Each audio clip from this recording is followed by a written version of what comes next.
the conversation. Good morning, good afternoon, good evening around the world. My name is Doug Brunke. I am the founder and CEO of Global Chamber. Mainly what we do here at Global Chamber is think about members, who they would like to meet or who would be a great connection, and we make the connections. That is an important idea these days because we're all kind of inundated. And since we're talking about marketing here, marketers tend to be some of the worst offenders. We get inundated by all sorts of things in the email and online. AI is helping to facilitate that. We're getting nicely written conversations sent our way, which seem to be clearly AI driven. And they're nice and friendly, but they're just something a little bit off and they're cold. And the world really needs to be a little bit warmer. And so that's what Global Chamber is working on. I know that's what both of our guests here are working on, is to create marketing that provides all of us a better view of things that we should be aware of. And podcasting certainly is one of those. Meg's Sites is with Tough Shop. She's has already demonstrated at Global Chamber multiple times, brilliant at marketing. I remember when she first joined, it was kind of framed around content, but Meg is way more than content. She's just a really great marketing leader. And so really honored that she's here to lead the conversation and also introduce Daniel, who will be our expert on podcasting. Meg, thank you for all that you do. Thank you for leading today's session. What would you like to do today? Yes. Thank you, Doug, for that great introduction. I've been a member of the Global Chamber now for a number of years, and I think one thing that I'm always amazed by is the personalities and the guests and the people who are part of the chamber and the level and the quality of conversation that we have together. And I'm so grateful to Doug and his team when I came to them with this idea of, I really feel like we need to have more conversations about marketing and branding and communications among our friends who are Global Chamber members. Doug said, yes, let's do it. So this is actually month 3 of a series that we're doing this year called Build a Stronger Brand. And it's all with the idea that we want to introduce you to topics and to people who can help you learn about the strategy and the tactics that you might be hearing a lot when it comes to marketing, communications, or branding. And one of those topics that is a frequent conversation among marketers as well as consumers is the podcast. And so I'm really excited that this month we'll be learning from audio production veteran Daniel Lippincott, who will share why podcasting has become one of the most effective and versatile tools for business today. So what we're going to do, we're going to talk to Daniel. He's actually going to talk to us first, and then I have some questions for him, and then we're going to open it up for more questions or conversation. But first, let me introduce you to Daniel. So Daniel Lippincott is, like I said, an audio production veteran. He draws on over 20 years of experience in music production, DJing, and sound design. And he now brings high-end audio expertise to the world of podcasting, helping companies craft professional, purpose-driven shows that resonate with their audience and support strategic goals. And if you caught our conversation at the beginning, at the top of the hour, Daniel is located in Spain. Sounds like the weather is great. I will turn it over to you, Daniel, to build on the bio and the introduction that I started with. If there's anything I missed out that you want people to know about your experience. And then I'm going to turn it to you to give us a short presentation on podcasting. Thank you very much, Meg. That is a good intro, and I'm very grateful to be here, honored to participate in the series on marketing. I've got some marketing background in the other realms of it as well, but today we're going to talk about the podcasting aspect, and it is definitely a very powerful tool in the toolkit. I mean, there's so many ways to market a business and a brand. And some are more effective than others, some are more expensive than others. But podcasting is this growing opportunity, and that growth is evident in various ways. But just take a step back, as you say. I have this big history in audio production, and 5+ years ago, I started transitioning into the podcasting world because it was such a growing and is a growing industry, and the opportunities to apply these sort of passions for audio and even more so sound design, which is a concept that maybe people are familiar with, but it's really that envelope of, or that umbrella term for all the things you hear, whether it's in a film or an advertisement or a podcast. It's not just the voices, it's the background music, it's the theme music, it's, you know, in more complex narrative shows, there could be sound effects and things that add this emotional content. And the sound design, for me, is really the funnest part, but it really adds a lot for the listener as well. So for me as an audio producer and engineer, composer, it was this transition from the music industry and the music world to the podcasting world.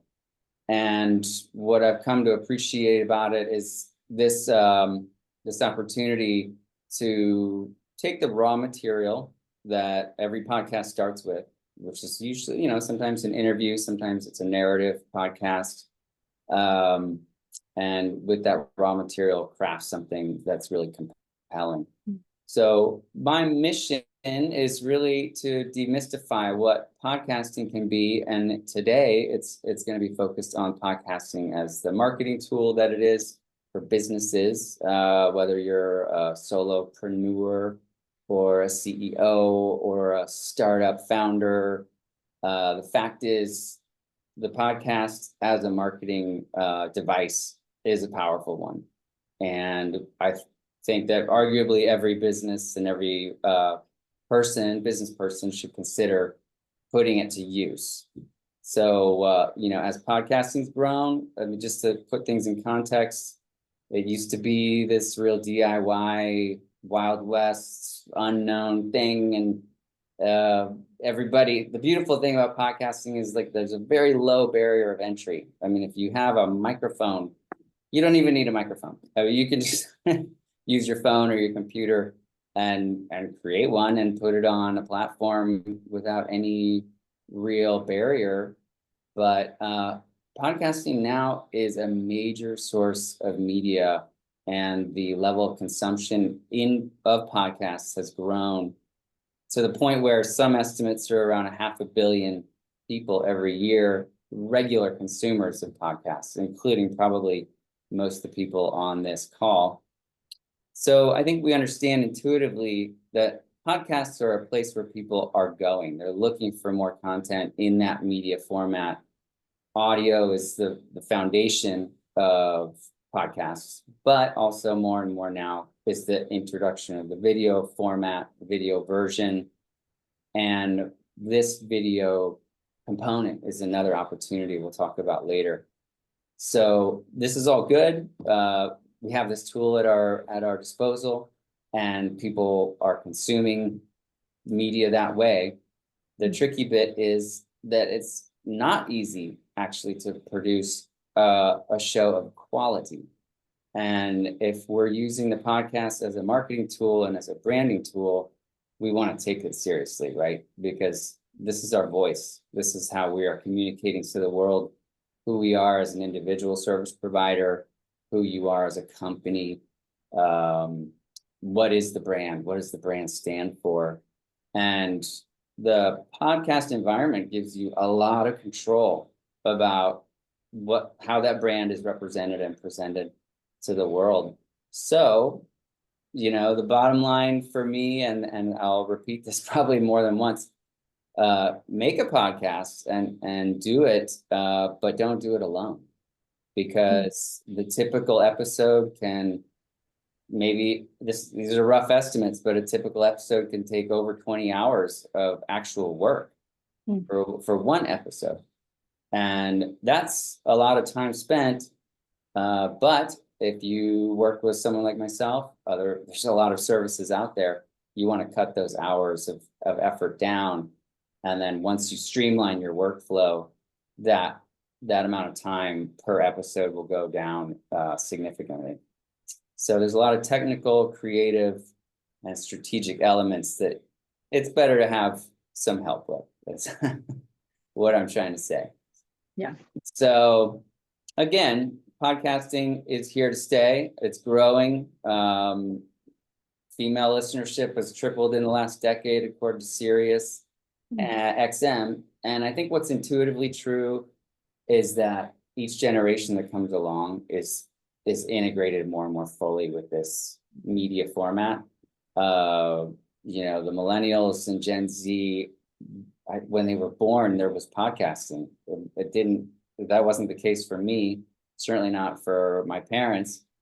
But as business owners and as entrepreneurs, we want to be engaging with these new generations of people. Where are they going?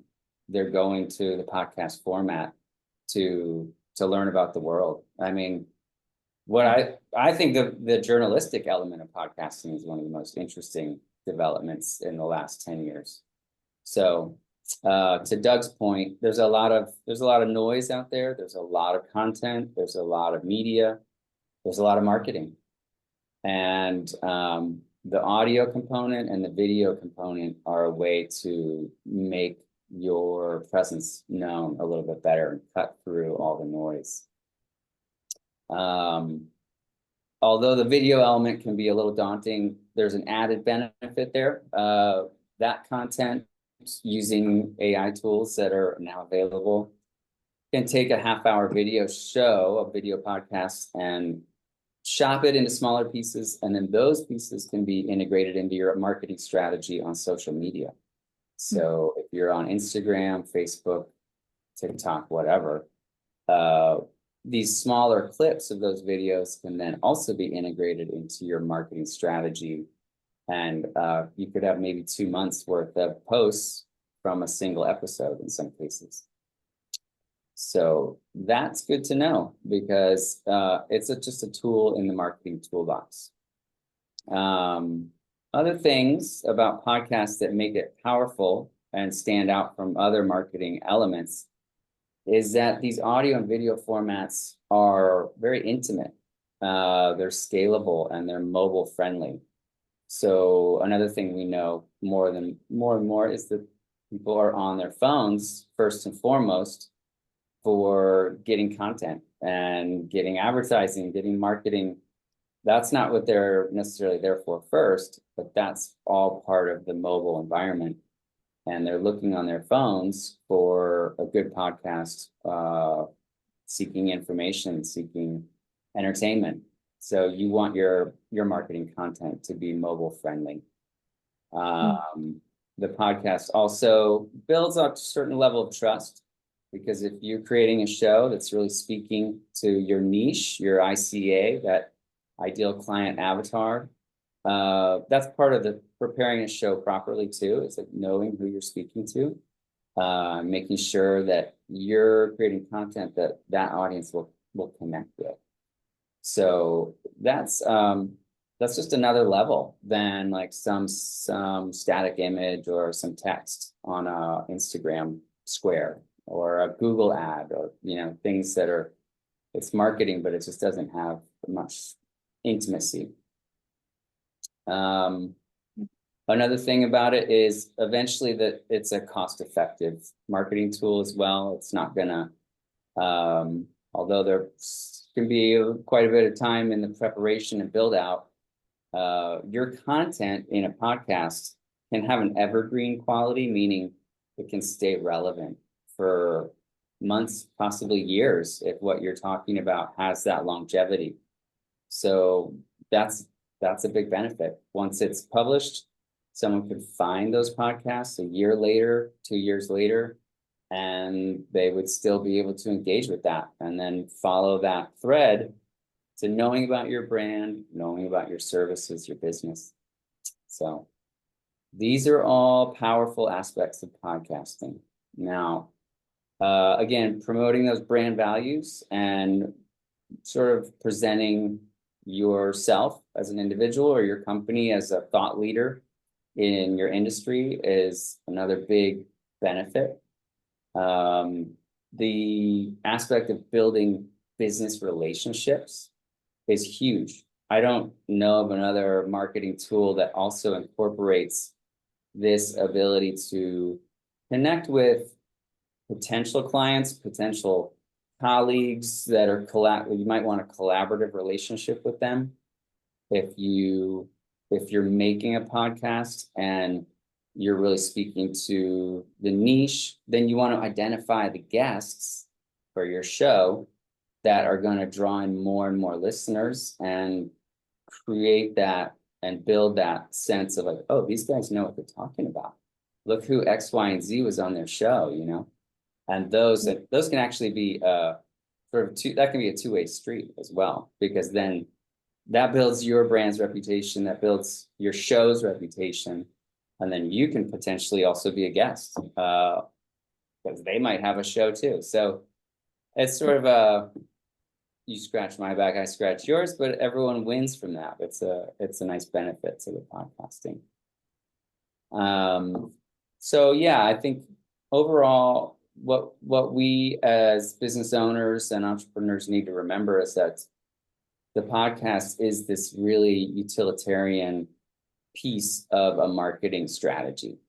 And it creates a lot of content that can go into the other branches of how you want to market and promote your business.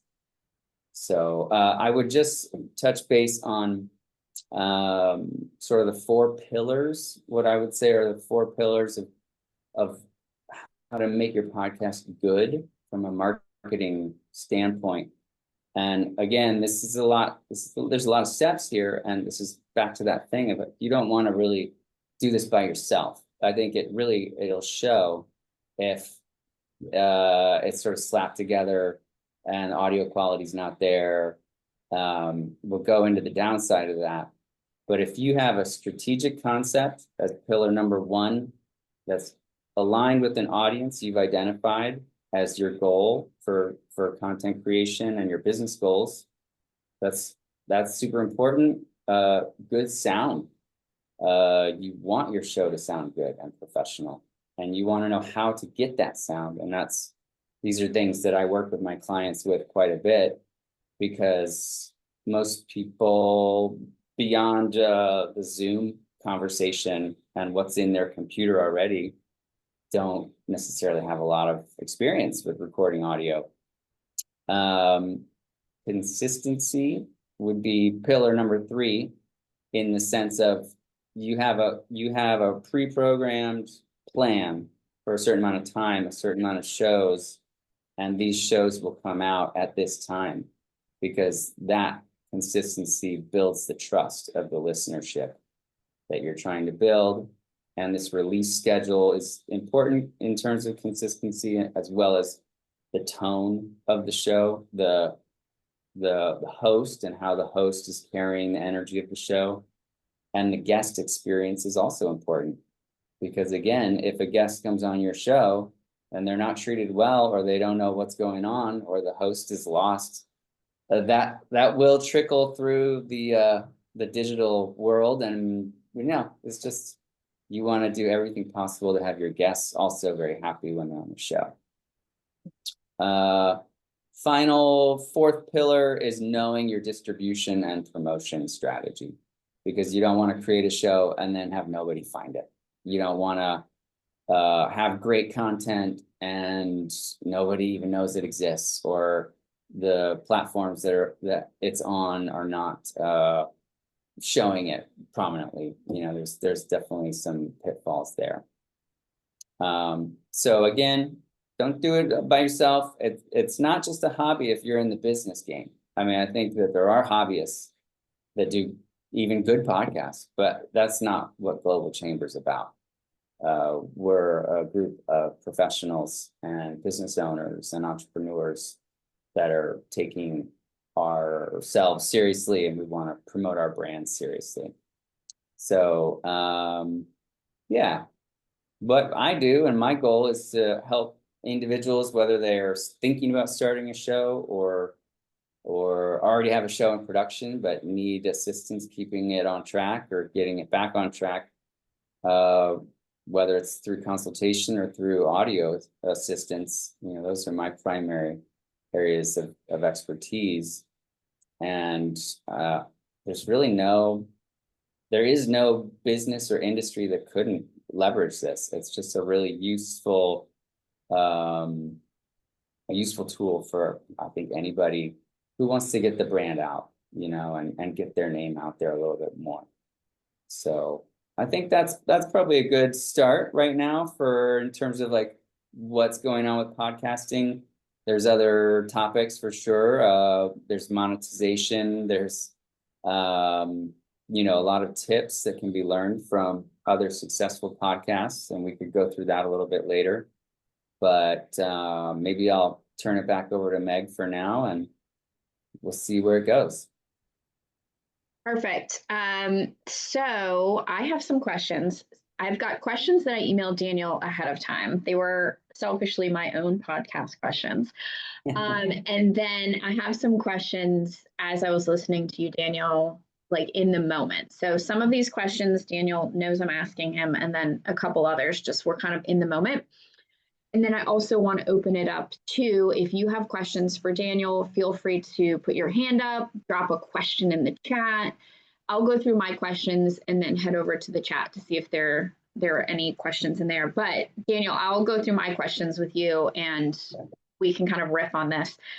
So one of the things that comes up either, I guess, for myself and my business or clients' businesses is the question of, I like podcasting, a client likes podcasting.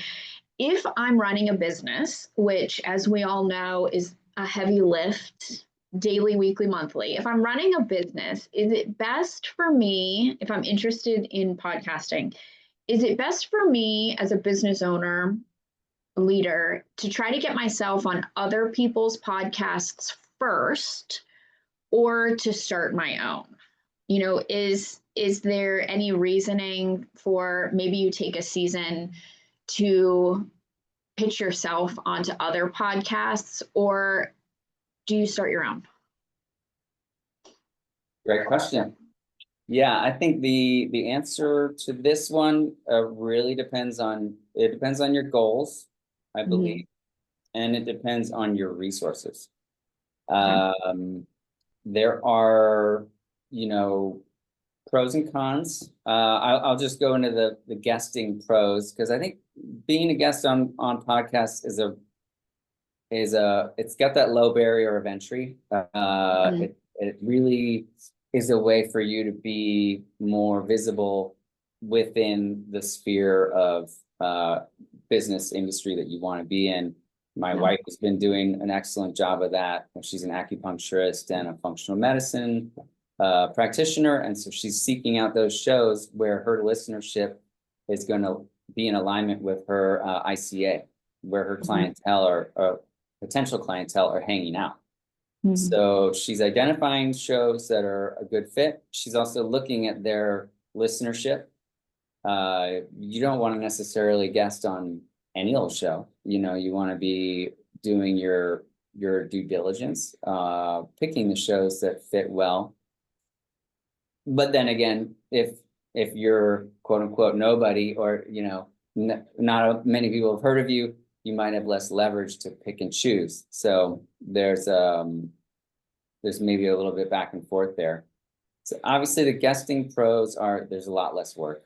I mean, you have to prepare your presentation or for Q&As.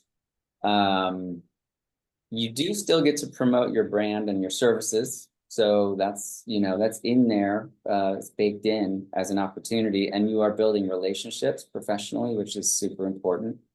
Most people hosting podcasts are industry players on some level. They're already engaged in the business that you're interested in, most likely.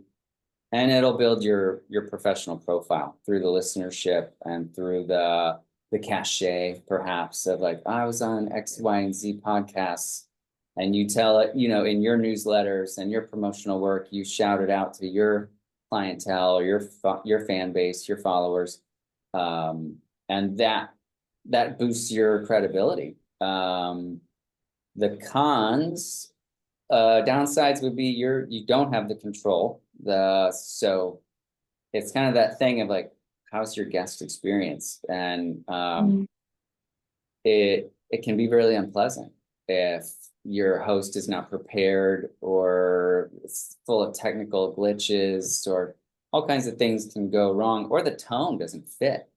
The tone of the show is just not in alignment with your brand and how you're wanting to be perceived. So you got the low production values issues, possible brand damage if you're associating with someone and you realize after the fact, yeah, we didn't really line up, and awkwardness. But that route of guesting, I think, is a really good fit for solopreneurs, entrepreneurs, freelancers, potentially. I mean, we're talking about people with low resources in terms of finances, probably, and maybe aren't ready. I mean, finances and time. That's like what you were saying. You're a business owner. You get it.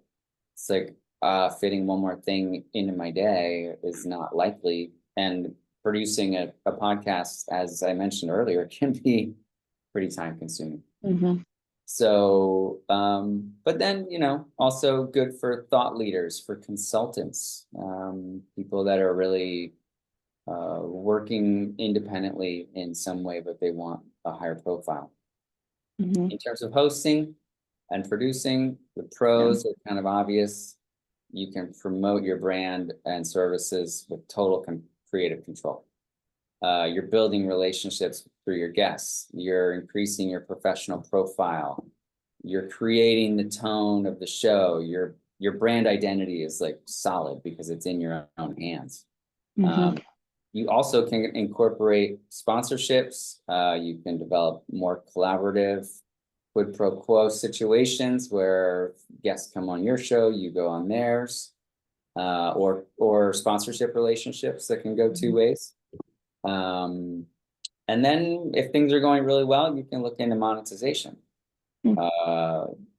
So there's a revenue stream component that is down the road. I don't think that's available for people right off the bat unless you're already a major corporation, and then you probably have the resources anyway.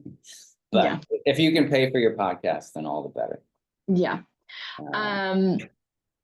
So on that note, so I have two questions. On that note, I'm curious, I was going to ask a budget question. I'll ask that later. So when you talk about goals, I think that's a really good point. Like, the goal of being a guest on a podcast is a lot different than producing your own podcast. My question is, how long do you give it to get some traction? Because we know we've all had, a marketing initiative that we're like, why isn't this flying off the shelves? It's been a month. And, and obviously I'm in the content game, and that's a really long play. And I have to do a lot of educating with clients that's a long play. So tell me, what's the average level of traction for a podcast? Or maybe backing it up a step, how do you define traction and momentum when it comes to measuring the success of a podcast? Right. Yeah. Great questions. I mean, defining traction,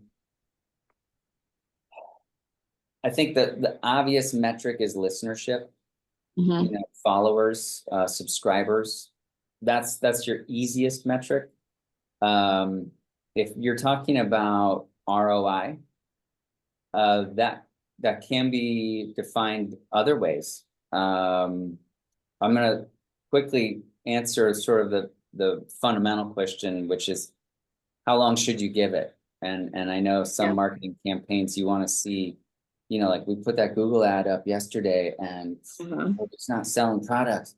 It's and I've had clients with that mentality, and you think it's going to be an instant turnaround. With podcasting, that's not it. And you mentioned it already. It's a long play. And so I think what I want to just say is like a ballpark is 6 to 12 months. And during that 6 to 12 months, you're providing consistency. You're providing content on a regular basis.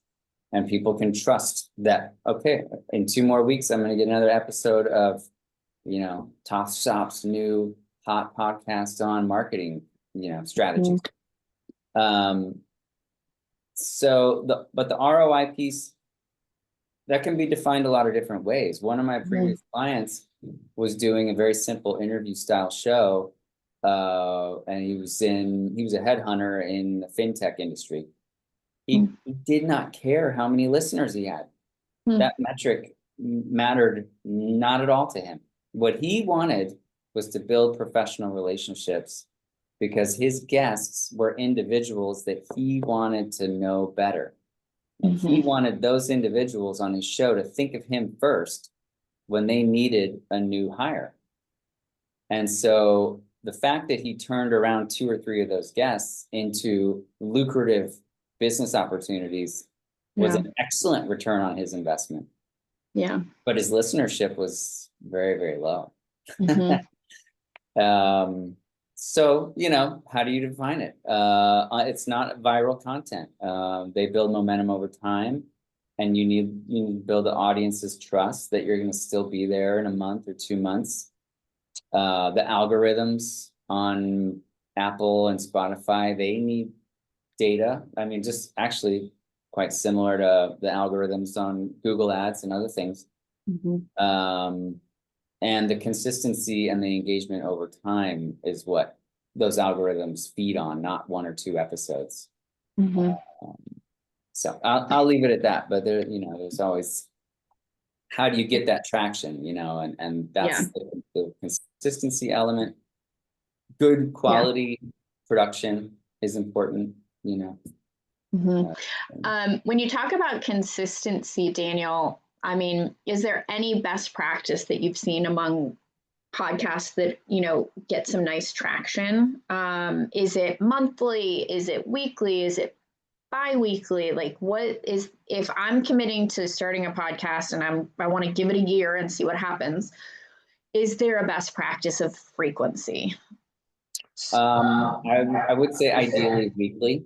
That's a lot of content to produce, and usually a lot of it's done, I mean, at least a couple months worth up front, so that you're ahead of that production process. Bi-weekly is okay, but I wouldn't do much more sporadic than that personally. My last question, and then I'll open it up to the crowd to see if there are any questions, is how do I determine or how do I start to brainstorm like my shtick for the podcast, like my theme, my content? I mean, clearly, as a marketer, I love things to have a theme and a name and a brand and an identity. How do you, I obviously am assuming that you're recommending a little bit of time spent on the forefront to have some strategy as to kind of branding your podcast. But how do you start to think about, like, for your business or my business, like what's the theme of our podcast? How do we kind of start to think that through? Yeah, that's one of the more, I think that can be one of the funner parts, because it really is it's a brainstorming process. And I think that the foundation of it going well is getting clear about what your brand represents. What do you Mm-hmm. want it to represent? Yeah. And as you know, as a marketer, that can be everything from taglines to color themes or emotions, or the company narrative or the history. There's a lot of different ways that you can encapsulate what does your brand stand for, or what do you stand for. Yeah. What do you as an individual service provider, if you're a consultant or if you're a solopreneur, what do you stand for? What do you want to promote in the world? And from that foundation, I think you can start to get clarity about the tone of the show. And it really, again, depending on your resources and depending on your level of openness to different concepts, it could go anywhere. I like this one example of the show that General Electric is putting out, and it's really a science fiction based show, but it incorporates inventions that General Electric brought to the market or had some part in creating.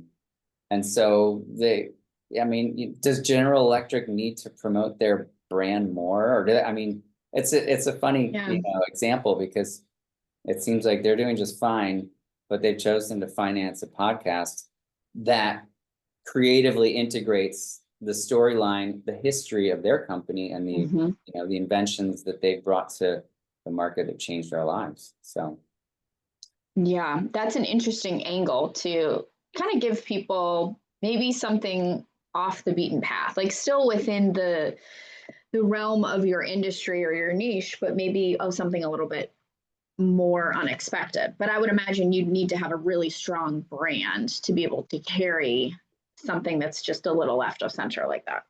Yeah. And it's probably a pretty cool. There's probably quite a bit of work involved. There's you need a higher level of writing and some really good people on staff to get that one going.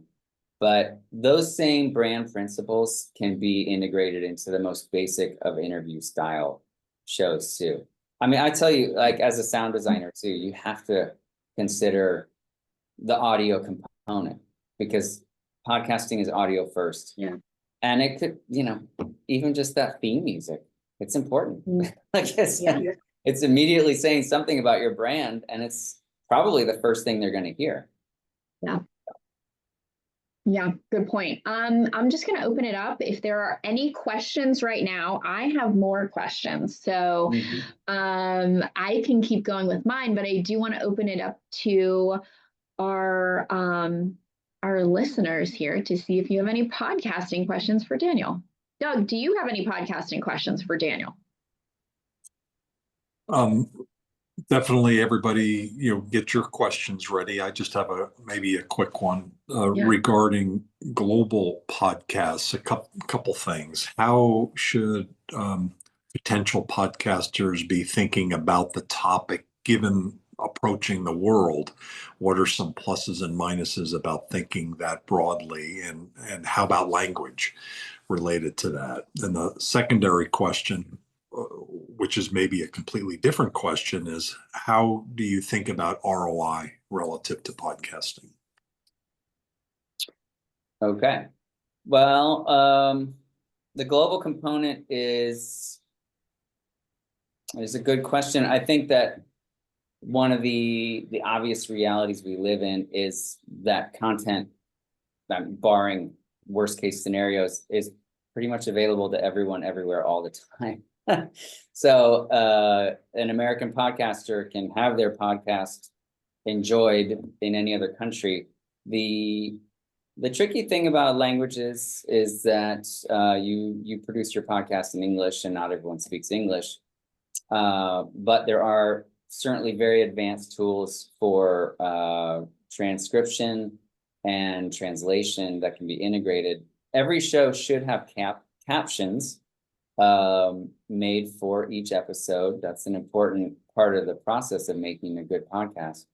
And although I'm not an expert on this topic, I do believe those captions could be translated into the language of your choosing so that you can enjoy them from China or, Japan or somewhere in Africa for that matter. I don't know.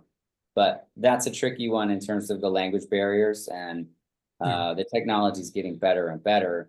I do think captions are that bridge, and every podcast of quality should have a captioning option built into it.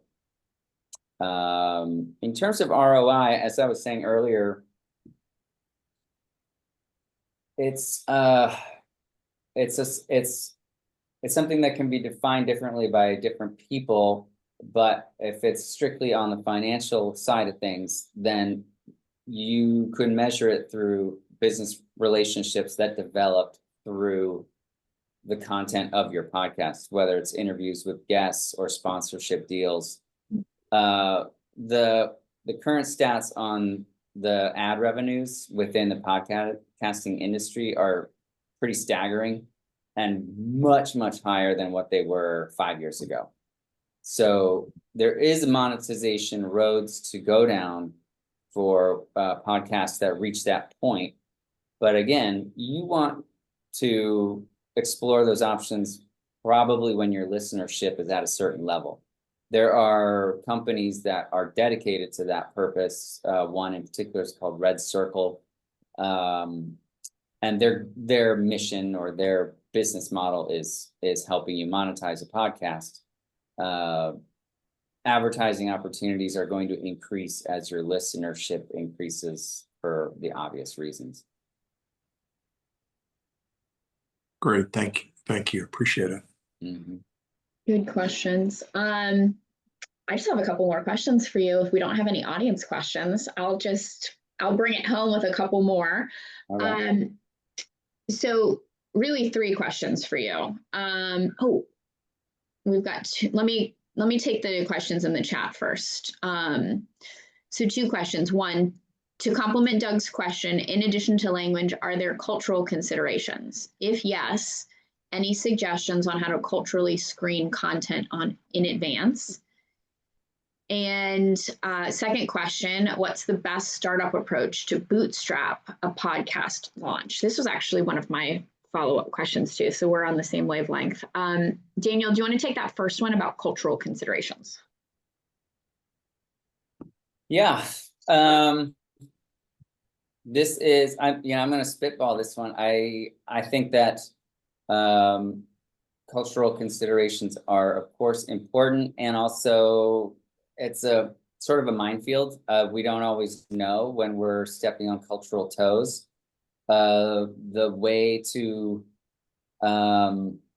screen that content in advance is to have a good dialogue with your guests in advance. There's preparation that goes into every successful episode of a podcast, and a big part of that preparation is sharing what the intention of the show is, sharing what the theme of the interview will be, if that's the style of show you're doing. Giving your guests heads up about what questions they might be faced with by the hosts, and then even presenting answers, or at least a sense of their answers in advance, so that if you can get your guests to provide you at least an outline, hopefully you can avoid those cultural pitfalls. And again, I hope I'm understanding the meaning of the question, but avoiding content that's offensive, maybe, or maybe just avoiding content that won't resonate with another culture, so that you move over to more universal themes or things that everyone can relate to, ideally, who's going to be listening to the podcast. Mm-hmm. I hope that is addressing the question. But really, it's in that preparation, I think, is the best way to avoid getting into sticky situations. And I would think too, Daniel, you can probably drill down to your listenership, right? And where they're coming from, countries, cultures, like you could probably get some data, right, on where your listeners hail from. For sure. Yeah, that content is, depending on the platform that you're using to publish your show, that content should be available. It might be also just really obvious based on the topics you're discussing or where the business is located or where the host is located. Yeah. Okay. I do think that's a great call on your part for a conversation. And I think this is another, I would say, the times I've been a guest on a podcast, I appreciate the time to be able to talk to the host ahead of time, even for a couple of minutes, just to make sure that we're on the same page. And that might be a great time to be able to have a conversation about cultural components, language, comfort level. I would think, it doesn't have to be a full hour-long prep with someone. It could be just a short conversation to make sure there's alignment. It's in everyone's interest, but without any doubt. Yeah. Second question, which was one of my questions as well. So like I said, we're on the same wavelength. If you want to start, if you want to take this startup approach to bootstrap a podcast, I'm curious, what tips and tricks do you have? What do I need to think about budget wise, equipment wise? Like, what do I need to buy to bootstrap versus being like, I need to build a whole podcast studio in my office? What's the stuff that I need to just bootstrap? Or resources too, people like you or other resources that I need to have in my back pocket? Yeah, I think that there's not a lot you need. There is a low barrier of entry if you want to do it in a startup fashion or bootstrap it, as we like to say. I do highly recommend investing in a microphone that is of better quality than what's in our computers, and also a nice stand so that the microphone will be, positioned correctly. That guarantees that at least the host's voice will be recorded well. It's not as easy to guarantee that your guests will have good audio quality, but that is also something you can discuss in advance. Zoom has some features that are audio, sort of audio enhancing, or I think it's a musical. They call it a musical setting.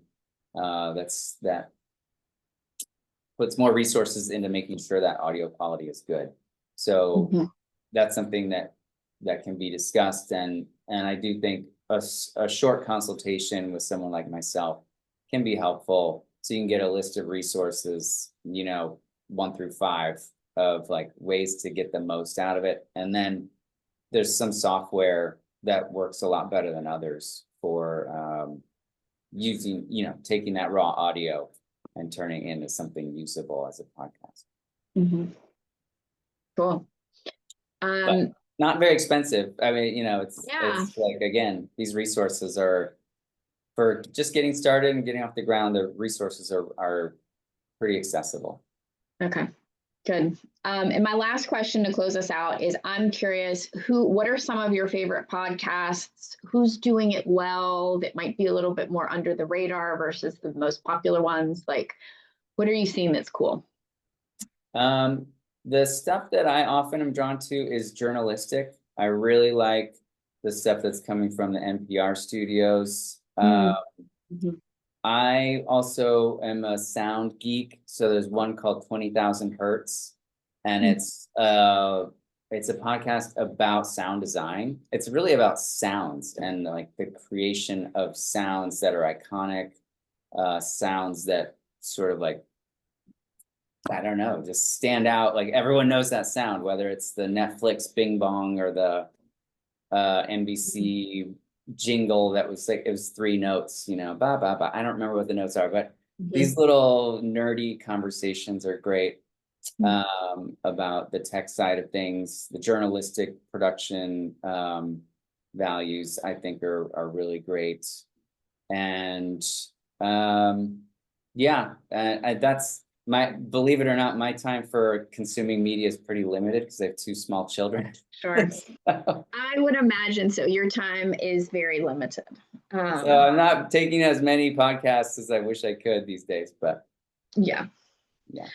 Well, thank you for being here, Daniel. I'm curious, if someone, whether they are here today or they have been listening to this recording after this session, how can they connect with you? How can they learn more? Like, what's the best way to get in touch with you?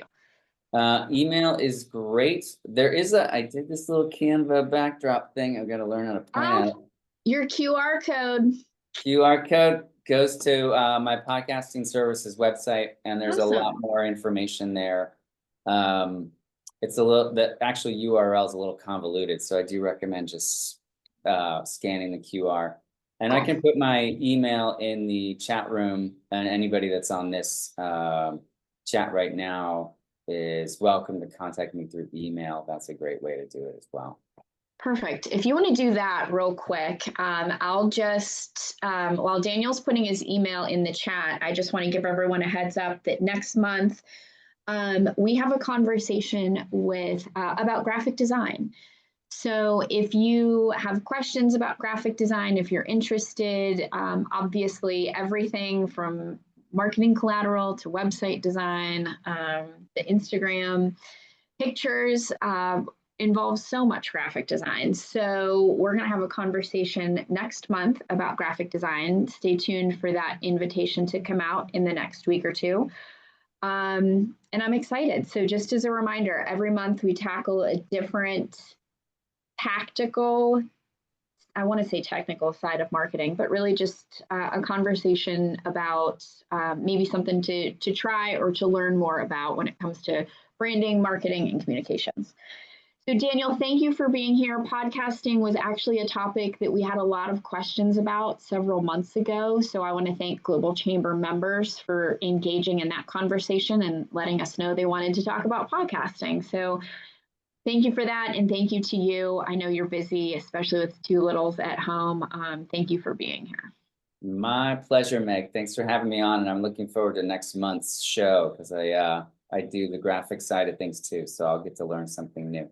Awesome. Well, thank you for being here. And chamber members, thank you for being here. And we will see you next month. All right. Take care, everybody. Thanks, both of you. Appreciate it. Looking forward to it. Thank you. See you soon. Bye-bye, Doug.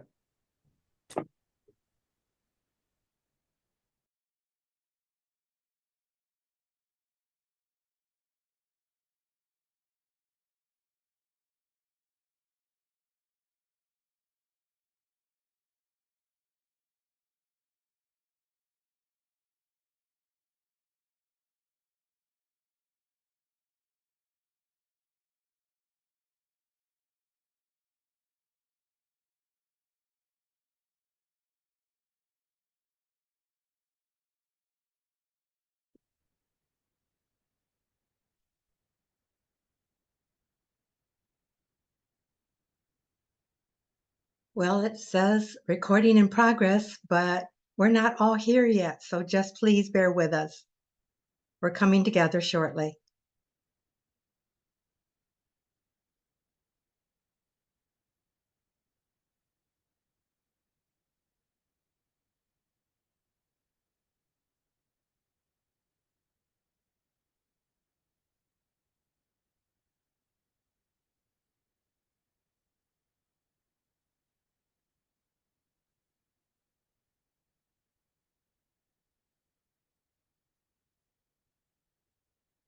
Okay, I understand the recording has started, and I just got a little note that I'm the host, which kind of surprises me a little bit.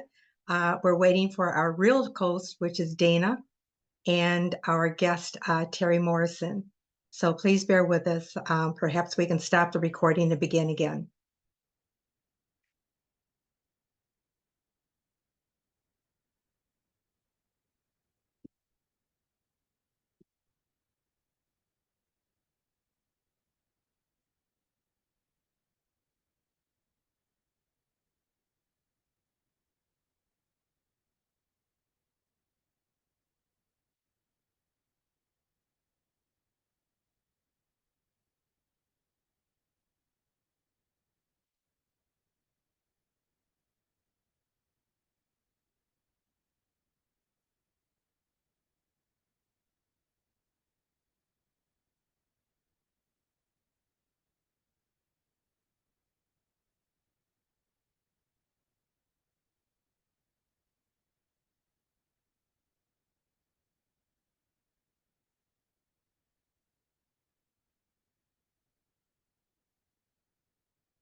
Yes, I'm here, Theory. I'm just emailing everyone else to find out where they are.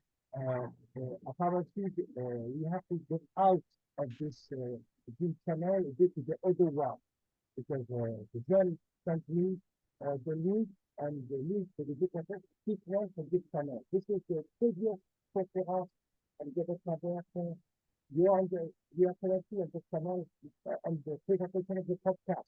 So you have to go to the other one because the YouTube is not the same for the different. This is why you have nobody. It's like they're waiting on the other one. So go out and go on the other one. The one you have on the WhatsApp. That Cesar has sent.